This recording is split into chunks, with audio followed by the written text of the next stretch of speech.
I couldn't see your face, and then suddenly I heard this music, and I thought, "Oh, Hayden's getting a musical." Very cool.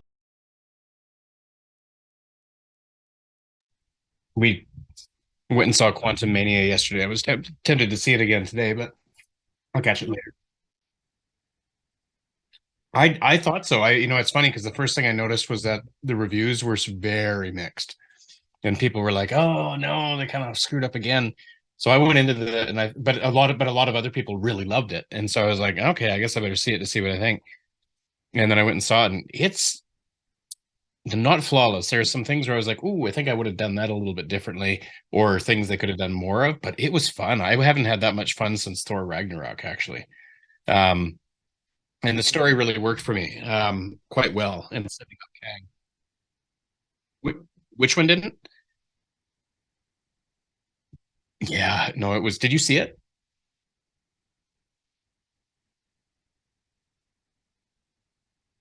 Oh, cool. Oh, I'll have to check that out. I haven't seen that.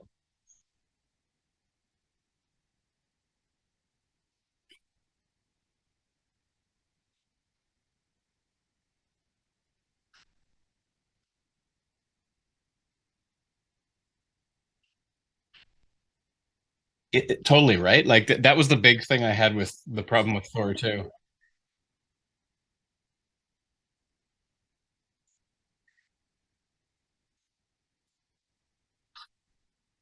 I had such issues with Thor, and I loved Ragnarok. I loved Ragnarok, and I thought, oh, what did you do with Love and Thunder? Like you were trying to go for the laughs, but without any of the substance. So it just felt like the chocolate cake you have where it's like really rich and tastes good, and you're like, yeah, and then you have like fluffy cake where it's like sponge cake with shitty icing, and you're like, oh, that's not chocolate cake. That's what the movie felt like. Oh, really? Okay, fair.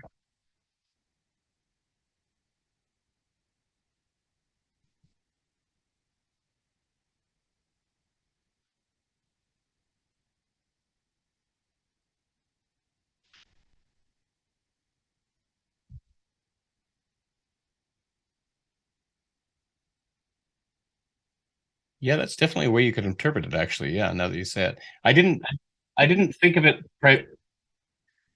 Yeah, I saw it less as a white people thing than an America thing. And that's what I loved about it. That the idea that other parts of the world could find solutions to their problems without needing America to intervene on the political level. And I thought that was brilliant, actually. I thought that was about time a movie came out with that idea. But yeah, it was good. It was heavy.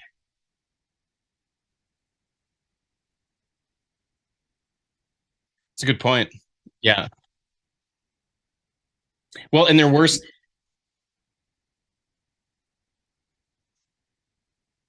Well, especially since that was Killmonger's whole point in Black Panther was you've got the solution to half the world's problems, T'Challa. Why are we keeping them here? We need to make the world a better place, especially the black people, which is of course makes sense.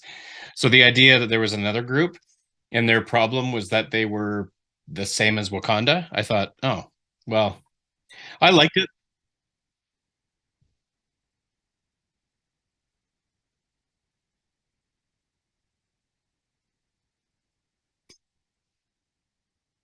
Yeah, it's not a bad point. Yeah. Yeah, I liked it, but yeah, there was some plot. I think a lot of those movies have so much flaw, and that was my big issue with Love and Thunder. I'm like, so let me get this straight. You had the ability to make any wish you want, and that never once came up in either of the Infinity War films. Um, and I know they tried to explain that away, but it just felt really weird. The whole thing with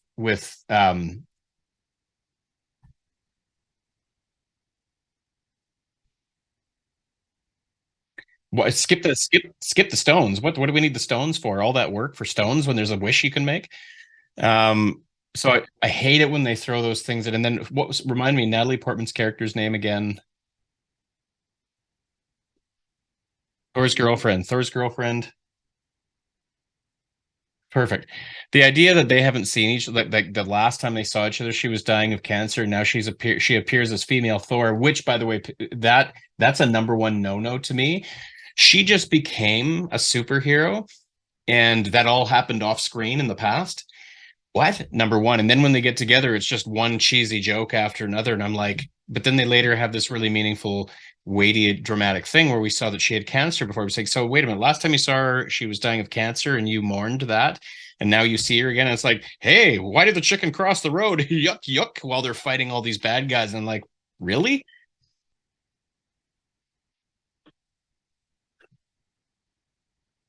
Oh, that's funny. Oh, that would be really, that's actually, that's really funny.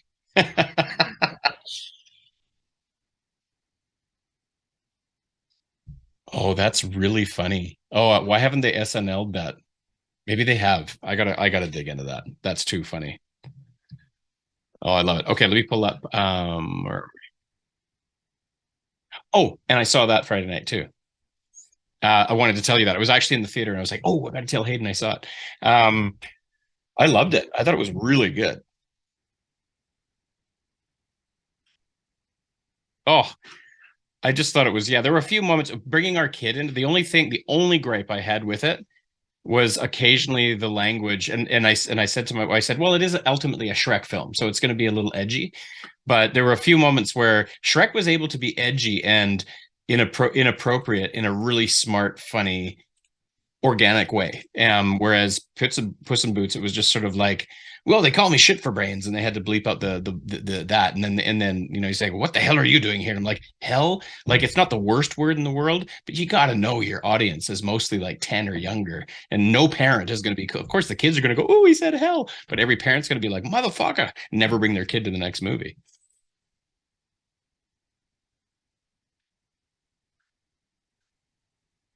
It was so cool. And it had that really sort of into the Spider-Verse kind of edginess whenever there was an action or a fight scene, that kind of almost stop motion look to it, which I really loved. Perfect. I think you're okay, getting right into it. I think chapter 10 is really close. And I know you're wanting to scram on with that. So let me just give you some feedback. I love a lot of the stuff you did.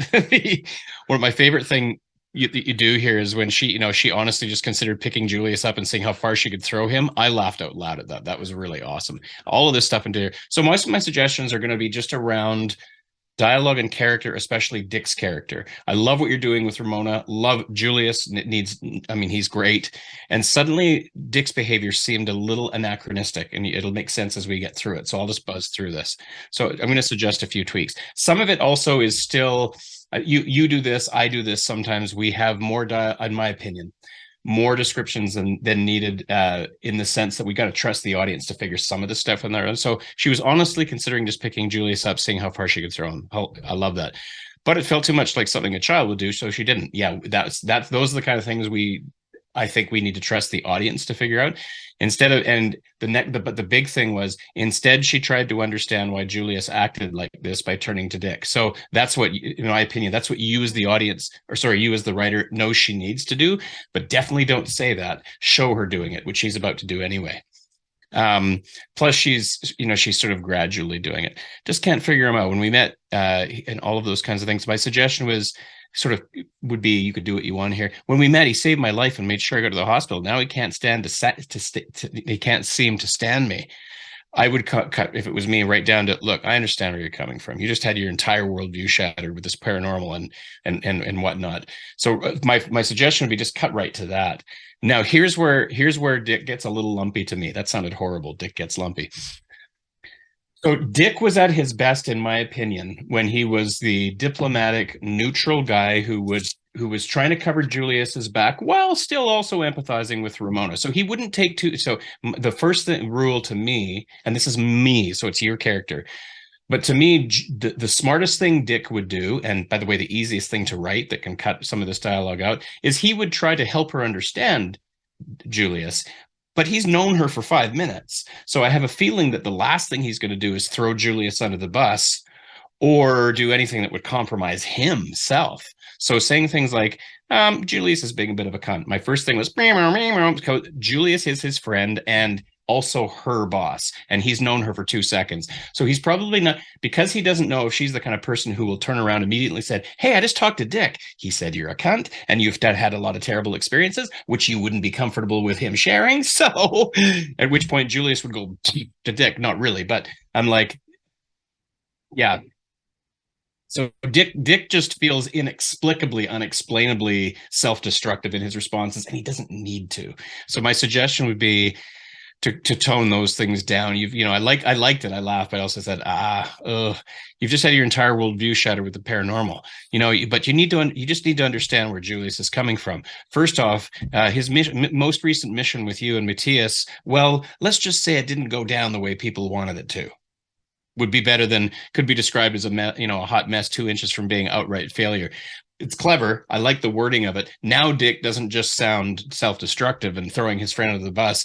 He sounds like Julius. That sounds like something that Julius, to me, my suggestion would be just dial it back. Occam's razor, simplest explanation. Keep it simple. You got to understand. Julius has had some, he's had it hard. There you go. Yeah, perfect. Yes, and these are his kids. Perfect. I couldn't have said it better myself. That's right, because he's got the harem, right? I love the harem bit. Um, so along that line, and then you can go with, well, you got to understand Julius has had he's had a rough time lately, at which point I can immediately see Ramona go, he's had a rough time lately. No, hang on, I know you've had a rough time too, but, and then I would go to the really basic stuff that's needed. I like what you do here where it says, well, first of all, no offense, Ramona, but you kind of fucked up his mission. Okay, fair enough. On top of that, at first I wasn't sure if I dug this, and then I thought, no, I love that Hayden put this in here. On top of that, Matthias killed a dozen kids, and you left a nurse brain damage, so on. So the entire thing has left him in hot water. And whether or not that's her fault, I love that he mentions that, because it's like, look, part of this is because he fucked up his mission. The other part of it is this whole thing has really put him in a tough position. So the entire event leading him in hot water, I love that. I think if it was me, and this is just my suggestion. So he's none too plussed. I love that, to have you along. I think, like, right this, oh, so Julius is an asshole, I'm just a bad person. I didn't get that from what he said. And I think just going right down to, you have to understand the man's over 100 years old. A few spelling mistakes. I just put in orange. The man's over, and actually that too, just have to do this real quick before I forget. Technically man's apostrophe. I know some of this is going to get caught in, what is happening here?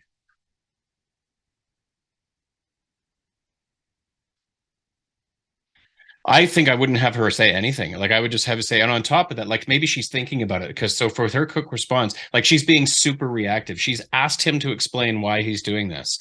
Let him explain. And so my thought is, on top of that, Matthias, so this has happened. He kind of screwed up his mission. Plus, he's in hot water because of what went down. Ramona, to me, I wouldn't have anything. I would have Ramona pondered what Dick was telling her, or nothing, right? Then I would just jump to, you have to understand the man's over 100 years old. He's been doing this job. And then I would have her go, whoa, 100, because she waits a long time to go, I will just, what? He's 100? He said that about a minute ago, and then she's just reacting to it now. So I might have her just cut in there. He's been doing this job, and the explanation is good. I love what he says. It's a long story, and not one Julius would be happy with me sharing. I wouldn't even say that. I would cut that. I would just have him say this, because he's now, if you sort of moderate him, so he's a little more careful in exactly what he shares, rather than him saying, I'm going to share a bunch of stuff that he wouldn't want me to share. Have Dick show the intelligence of knowing, okay, I need to tell this woman just enough for her to understand, but not too much. And then I would say, he's had his, and plus, let's just say he's had his fair share of childhood trauma. So, and I don't think I'd have to go, point is, you're not the only one who's gone through shit. So try to cut him at least a little slack. Now he's given her shade. And I'm like, ooh, that's a bad thing to do to somebody you've just disclosed all these secrets to. So it's sort of like, I shouldn't be telling you this. Julius would be really mad. Stop being a shithead, Ramona. Okay, I'm just going to go tell Julius everything you just told. Like, no. So I think once you refine it down, would be my suggestion to Dick, just being as neutral as possible. Dick would never say anything to her, at least. He would say all kinds of shit to Julius over a beer, but he's talking to a subordinate who just joined the team. So to me, he probably wouldn't. And then I think my suggestion would be, when he gets off the phone, it felt like this could almost all of this be cut from my point of view. I know it's important. Well, according to Baker, your ability to kill a Catachan vampire justifies him placing you on a low threat mission. So I can't get rid of you, but let me make things clear, because all of this stuff that happened up here, my suggestion would be just cut to the chase. Less is more. She comes down here. can't get rid of you. You know, you jump. I tell you to jump because the main response I was waiting for, and you've got it, and it's juicy, is that when she says, "Yes, sir." So in other words, he gets up. Okay, look, I don't want a lot of shit from you. I know you don't want to be here. I don't want you to be here either. But look, you got to be here. So when I say jump, do this. Yes, sir. And then I would, for me, if it was me, I would cut through all this and I just go, Julius looked at her a little surprised. Then Julius paused, looked at Dick accusingly. And I would, for me, I would go right down to this if it was me. Not what did you tell her, but go right to, we're going to talk later. So that's an example of, to me, trusting the audience rather than actually having to say, what did you tell her? And all this kind of stuff. He does it in the look and everybody reading it gets it. So that's what. So the only, really only two, a few little suggestions about dialogue. Do what you want with those. I would bring Dick back to who you made him originally. He really worked. Your original version of Dick was perfect in my mind. The dad, I love what you said about the dad. Yes, go with the dad vibe. I love that, especially if Dick. If Dick, you could even exit like at the end. You know, when Dick looks at when Julius looks at Dick. You know, Dick smiles like to me, he should be proud. Like looks at her a little surprised. Then Julius pauses and looks at Dick, and Dick smiles back. In other words, you're welcome. You know, but he's still mad. And then you go down to we're going to talk later. So to me, Julia, the idea, the proof that Dick isn't controlled by Julius at the end of the day. He's been respectful of him in explaining to Ramona sort of enough of the background that he wants. But at the end of the day, Julius is going to look at him and said, like the look clearly says, "What did you do?" And Dick says, looks goes, "You're welcome." She's getting on the plane, Dick. I mean, I'm Dick, but you're a dick. Um, do what you want with that kind of thing. And then now, quick question about Remy. Let me get down here. Little thing here. Julius flipped out his phone as he needed to make one last call before he got on the flight. Next sentence probably shouldn't start with Julius again. I would just go he and Dick. Um,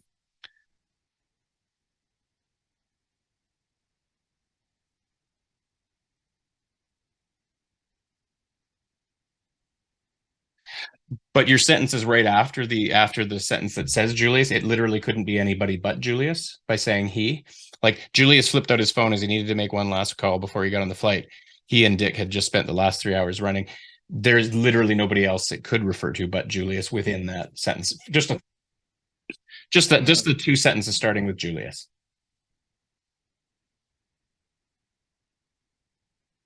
Sounds good. Quick. So my one question here about Remy, because so this is just a logic thing. The audience might wonder unless they're really clear who Remy is. So I love this. He calls Remy and says, "I need you to look into this for me. Somebody, probably Baker, altered her file, sent her on the mission to die. You're the only one I can trust to find it out for me." Perfect. I love that, short and sweet. And she goes, "All right, I'll get right on it."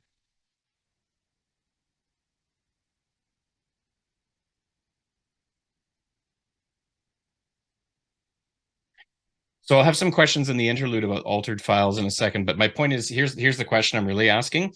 Remind me, what is Remy's position? Does she work for the BPA? So are the Okay, is she answerable in any way, shape, or form to the board or the leadership of the BPA? Or is she completely independent? Yeah, no,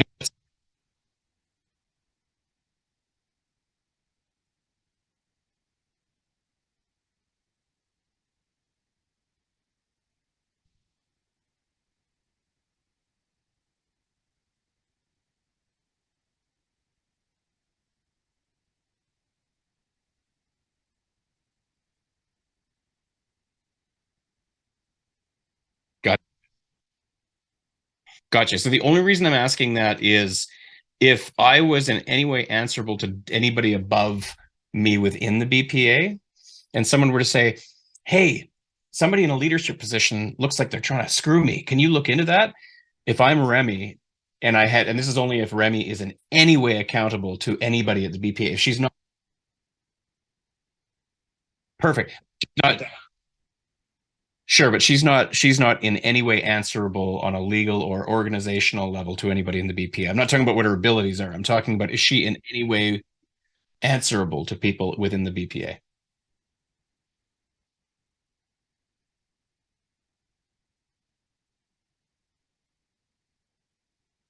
Okay, that's cool. If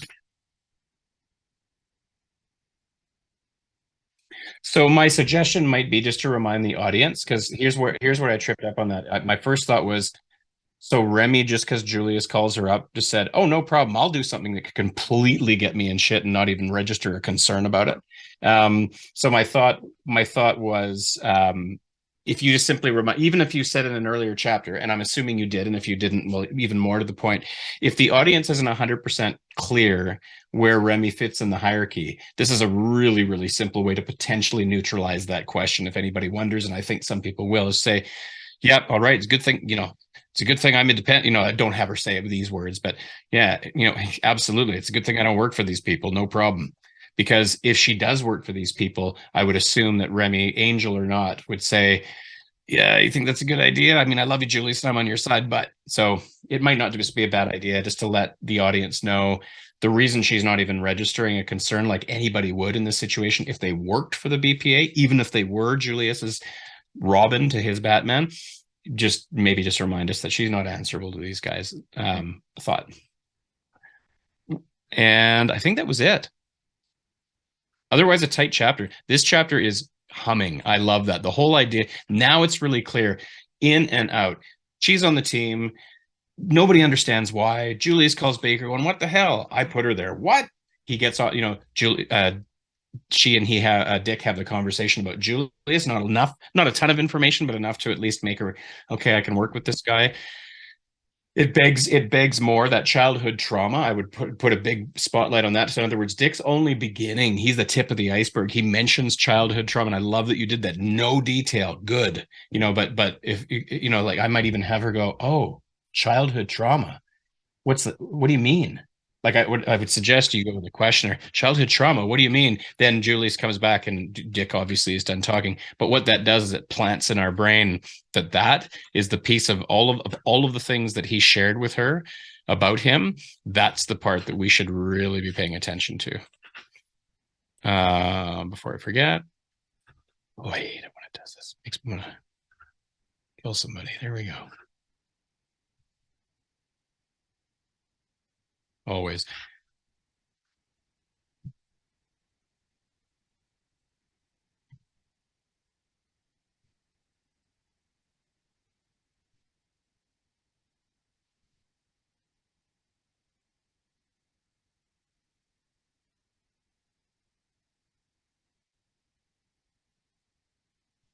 Yeah.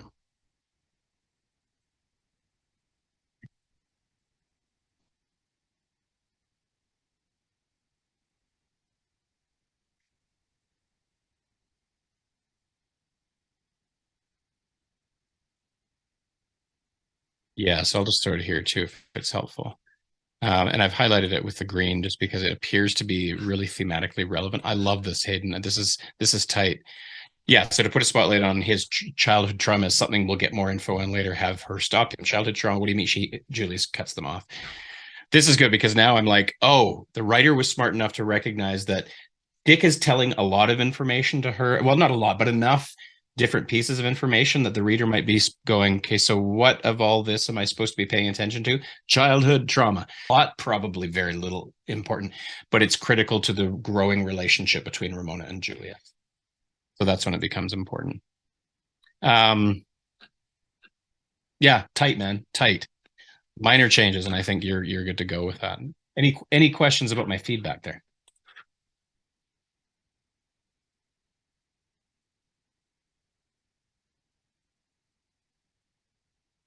And mostly to do with Dick and potential dialogue cuts or changes.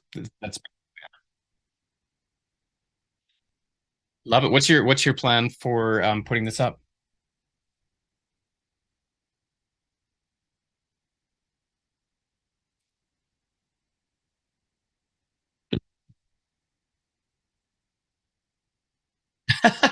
I love your commercial considerations, though. That's cool.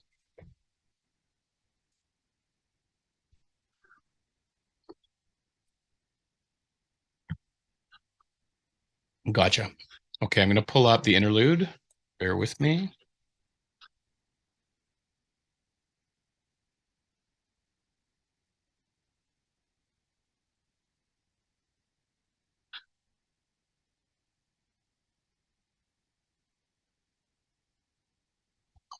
Wow, crazy. Okay, here, let's pull this up. So the interlude, the main feedback I'm going to give you here still has to do with strengthening what appears to be Baker's sort of plan and motivation here. The orange is just spelling stuff. You're going to cover that anyway with that, but I just sort of highlighted some of those things. Julius is only there because Julius's very existence technically is supposed to have an apostrophe on the end of Julius. Where are we here? So there's a couple of points. This is my observation, just knowing what I know about the story. There were a couple of points where it seemed like you know stuff about the story that still needs to be explained to the audience, so they might still be scratching their heads trying to figure out. So, what's his plan with Julius? Why does he hate him so much? Why is he is so dismissive of the Alhoun kind of thing like that? So we're almost there, but right now the way it comes across is still because of a lack of clarity to me. The only line I have in terms of what his plan is with Julius is the one that's highlighted green, and it doesn't explain. So, okay. Yeah, so because it's not clear that it's not potentially a metaphor, it's in the context of how he wants to destroy this man. So it inevitably, I know it's not a metaphor, but it'll sound to some like a metaphor. And because it's so vague, yeah, I would go into it more than that because that's a huge motivation. My suggestion might be something like this. First of all, Julius cost 10 times more than an agent at his level should.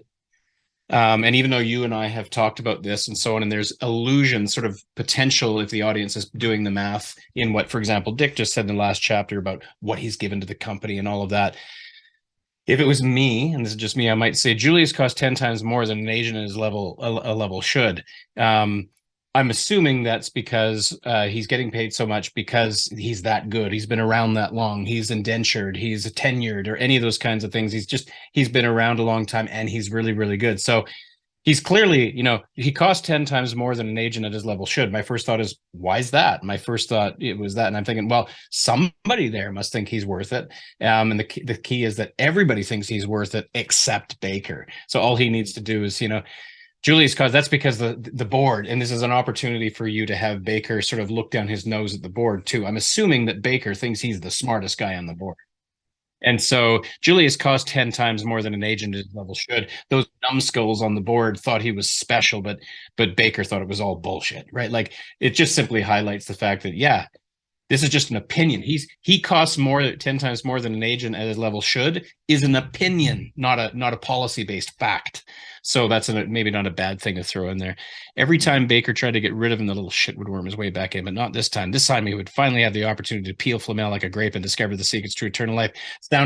Obviously sounded like a joke because it doesn't tell me anything about his plan. You might say, well, sure it does. It tells you, but it doesn't. My suggestion would be, but not this time. Little did the board know. So something like new paragraph, little did, or something along that line. Baker had other designs for Julius, not simply firing him or removing him from the company. No, and then go into a little more detail. So that was the one missing link here is sort of really getting. Yes. Yeah. And why that's important to him. Like it might seem obvious. Well, wouldn't everybody want eternal life? No, everybody wouldn't. When I was a pastor, some people were glad. The older they got, the happier they were going to be dying soon. But I want to, and what I'm really looking for is what is his plan and why is this important to Baker? Because I want to get to know this Baker. Once I know that, then when Owen comes into the room, now we're just closing up business. Daphne's gone for 2 weeks to discuss the BPA cost expenditure. Are you meaning the BPA like budget? Oh, okay, then I might because it sounds like a very specific thing that I'm like, oh, what's this cost expenditure you're talking about? Oh no, I just mean budget. Okay, my suggestion, just call it budget because the cost expenditure sounds like there's a specific thing we should know about. Um, Excellent. Okay, without being here, yes, sir. Was so what it sounded to me like. So I'm going to be the dumb reader here, reading this for the first time. It sounds like what he has done is he has used Owen to, and I know they're talking about Ramona on the mission. So congratulations on the mission. congratulations on putting this together. My first thought, I'll just cut right to the chase. My first thought is Owen probably didn't need to do a thing because, and here's and I'll explain what I mean by this. It sounds like all Baker needed to do was give the order. So what we have is I understand what you're doing. So we have the explanation that he had to push through orders with bribes. Then eventually they're gonna then he erased their memories of, so he goes to all this effort to bribe people to let Ramona on, then he erases their memory anyway, or I should say replaces their memory. It sounds like they're going to think they're somebody else. And then down here, and American contacts altered the files. So and then you've got your American contacts altered the files. I trust that's what you meant by the files. Okay, that's cool because what it sounded like was it sounded like a lot of work. And here's what I was going to suggest is probably the easiest thing to do it. Baker gave the order while Daphne was away. Period. No need for any kind of bribes or anything like that. The only problem they'll have is that when Daphne comes back and inevitably asks for an explanation as to why Ramona was put on the thing, then they're going to erase everybody's memory, including Daphne. That would be the logical order to do to me to do this in. Because right now, Baker just quietly put her on this mission. None the wiser. The only one who would raise a stink is Daphne, who isn't here anyway. So no need to bribe or erase memory.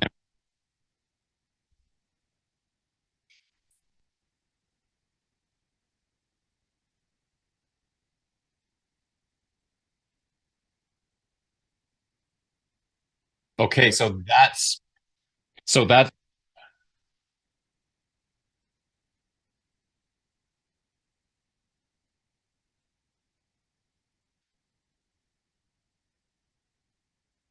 okay, then you've really now that's helpful because what you've done is you've really pointed out the actual problem they have, which is not getting this put into place. But when she gets back, all of the bribes and the altered files, which sounds like it's gone, or erasing other people's memories, are moot if at the end of the day somebody comes back with special powers who's immune to erasing memories, who can get to the bottom of this anyway. My suggestion would be they sent her on the mission while Daphne was gone. When Daphne gets back, she's gonna make a stink about it. What do we do then? Leave that to me, says Baker. Don't explain it. Just simply highlight the fact that yeah, what we did, I made happen, and the one person who's going to have an objection.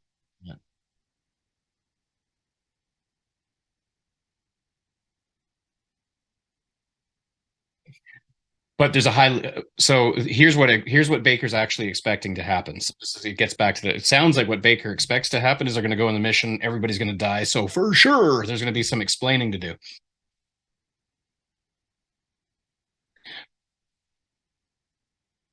Right, but Daphne and the bottom line is there's no way in this scenario, if it goes the way Baker wants it to, there's no way that he won't be having a conversation with Daphne or otherwise have to deal with her sometime in the future.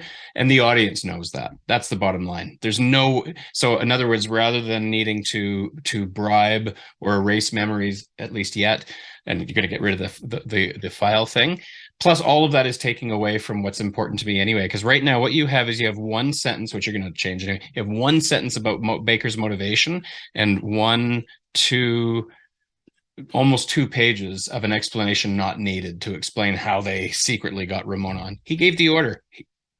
Daphne's going to come back and he's how are we going to explain it to her? And the great thing is you don't have to figure that out today. You just say leave it to me. And what that does is it leaves in the audience's head, Baker did this on his own. Daphne's going to have some shit to say about this.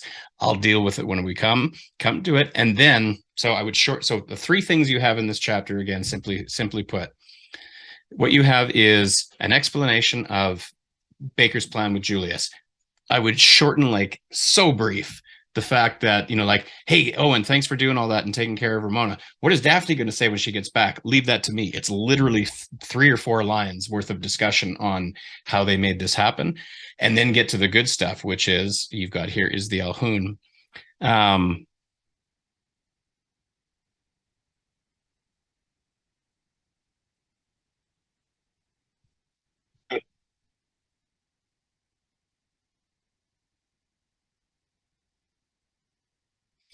I like it only because it shows that Julius is smart enough to not just like it sort of suggests like I don't trust Baker. I have to follow his orders, but I believe he's up to something. And then you beautifully answer that in this. So I personally, I love the way you end that last chapter and then immediately come in and it sort of, oh, Julius is not wrong. He's smarter than we thought he was. Your call though. And then this works. Well, I think if you do that, then because right now what it looks like is he hates Julius.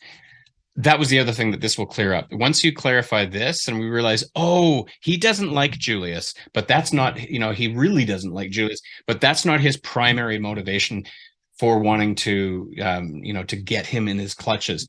He's happy to screw Julius up and make his trip to the North miserable because he's sadistic that way, but he's got this plan. That then, when at the end, he's downplaying the Alhoun. Now, immediately, any concerns I had about the end take care of itself because I still couldn't get over the idea that so this guy just hates Julius and has no real plan to take care of Daphne when she gets back and doesn't seem to care about the Alhoun. I'm like, this guy's an idiot. Like, it's hard to take him seriously as a bad guy. But if it's clear what his obsession with Julius is, and that don't worry about Daphne, I'll take care of him later. Good. That's all I need to know.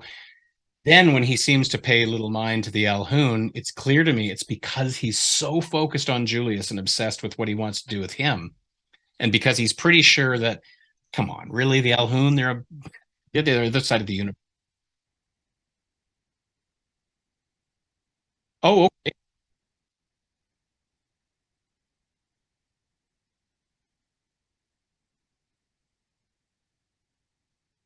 okay.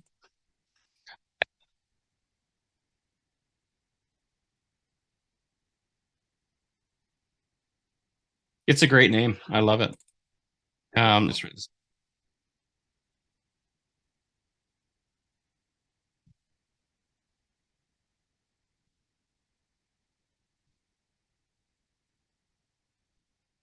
okay, no problem.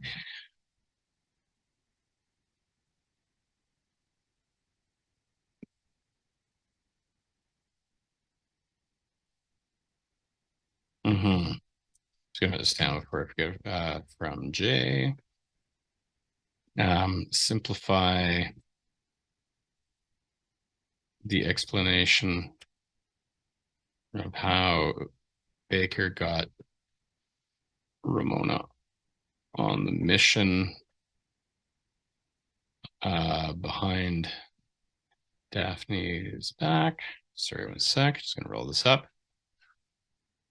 So just basically three things. One,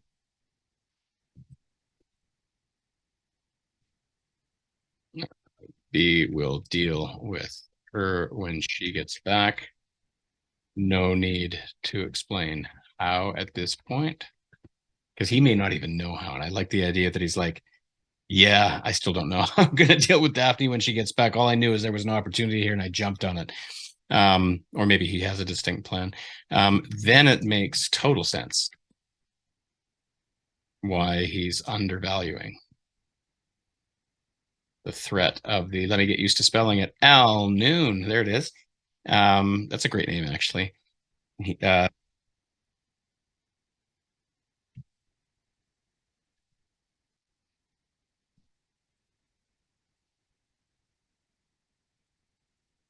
absolutely. Yeah, no, there's that totally works for me because you've solved the potential problem I saw last time when he said with Owen's thing here. In other words, he's saying you're pointing to the obvious fact. Well, shouldn't we at least be looking into it? He said, you're alluding, you don't need to say that now. They are looking into it. And Baker is the one guy who's gambling. He's clearly gambling, and it makes sense.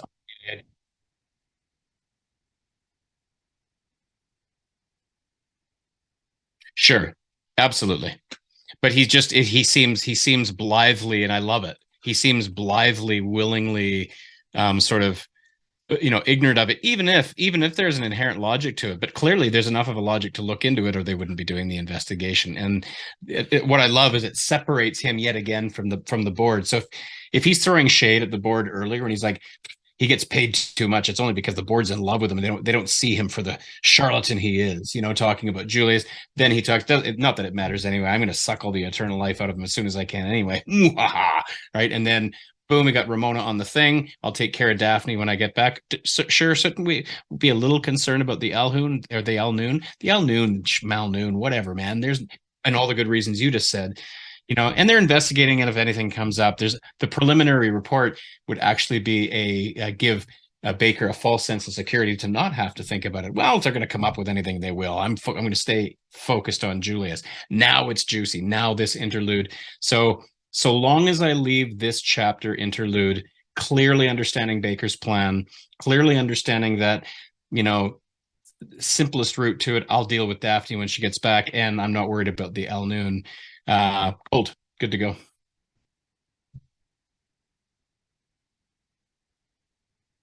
Was it? I got through those two there, but I will hit that next. Um, chapter 10. Tell me more about this other project that you're working on. Is it like a totally different story idea, different world?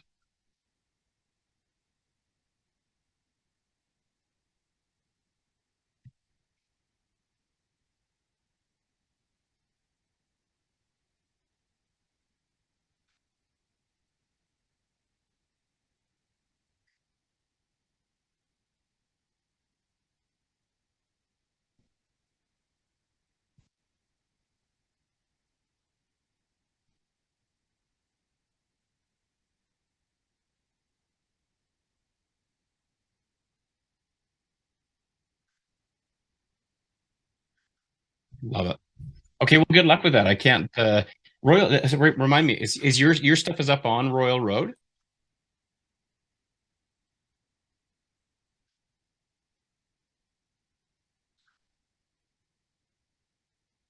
Is this it right here, Royal Road? So if I have to create like a thing here,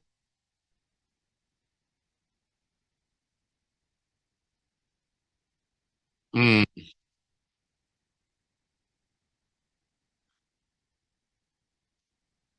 all right, is it just your name? Is it just your name, Hayden Bennett?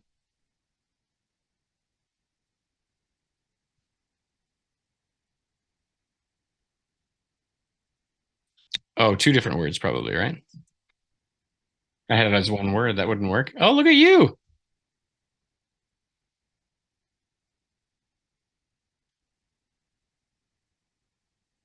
That's very cool. Ooh, that makes it look super official.